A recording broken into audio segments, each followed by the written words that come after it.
For most bird watchers, it isn't simply enough to see a bird. We want to know which species it is. The two primary tools that birders use to identify birds are binoculars and a field guide. The binoculars help us to see the bird better, delivering a magnified image to our eyes so we can discern unique and noticeable features. These features, which help us to make an accurate identification in the field, are called field marks. A field guide is a careful catalog of the field marks of birds. Beginning birders may rely heavily on their field guide as a resource, while experienced birders may prefer not to carry one in the field. Even so, birders of all levels use field guides on a regular basis because it's very difficult, if not impossible, to memorize all of the field marks of all of the birds we encounter. Today's birdwatcher may carry the best modern optics along with a field guide, but there are still some very basic steps that ensure more accurate bird identification. Before you head out to watch birds, familiarize yourself with your field guide. Take some time to read the introductory text, which usually provides excellent basic birdwatching advice and information. Especially helpful is the illustration showing the parts of a bird.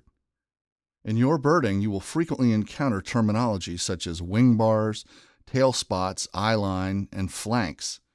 If you get to know these terms, your field guide will be easier to understand. For more on this subject, see the Bird Topography podcast in this series.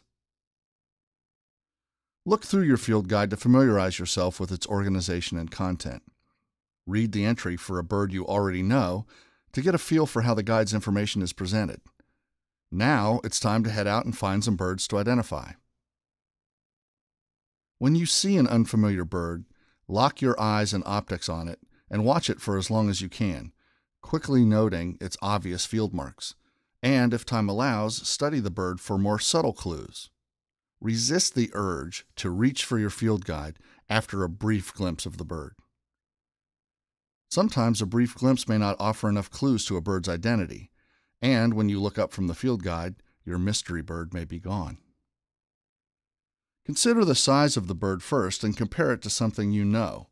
Many birders use the mid-sized American robin as a common comparison species. Is your bird larger or smaller than a robin? Next, you might look at the bird's color or overall shape. Sometimes these are extremely distinctive, like the bright color and odd-shaped bill of the roseate spoonbill, or the bill of the American avocet. If you see something this obvious, you're well on your way to a positive identification. At other times, the clues may be more subtle. If there's nothing obvious about your mystery bird, you'll have to look more carefully. Start at the top of the bird's head and work down and back. Most North American species can be identified by the physical features above their shoulders.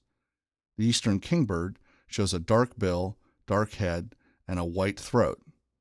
All the way at the end of the eastern kingbird is a white tail tip on a dark tail. As you watch the bird, make a mental note of the 2 or 3 most noticeable features. Does it have a striped crown or a black mask? Is the bill large and conical for seed eating, or slender and long for insect cleaning? Are the wings plain, or do they feature wing bars? Not all ID clues will be parts of the bird. Bird behavior and sounds also offer excellent hints to a bird's identity. For example, a rather plain-looking round gray bird bobbing up and down on a rock in the middle of a rushing mountain stream could be an American dipper. A woodpecker drilling small holes in a line is one of our sapsucker species, in this case a young female yellow-bellied sapsucker. That humming sound coming from your garden and the tiny bird you see flitting among the flowers may be your first clues to the presence of a hummingbird, like this ruby-throated hummingbird. A small bird bobbing its tail up and down might be a palm warbler stopping by on migration. Don't forget to check your field guide. There will be behavior descriptions for almost every species. All experienced birders know that not every bird can be identified with complete certainty.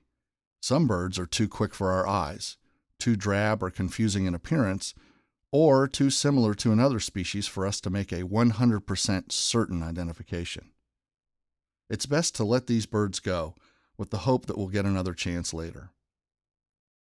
It's also important to remember that everyone makes mistakes in bird identification. It's nothing to be embarrassed about. Every time you get a bird identification wrong, it's an opportunity to learn more about that species and its ID clues. Don't be afraid to ask more experienced birders for advice when you're out in the field. It's a well-known fact that most birders are not only friendly, they're often eager to help a beginner. One of the special joys of birdwatching is seeing a bird and using our tools and skills to put a name on it. And not just any name, the right name.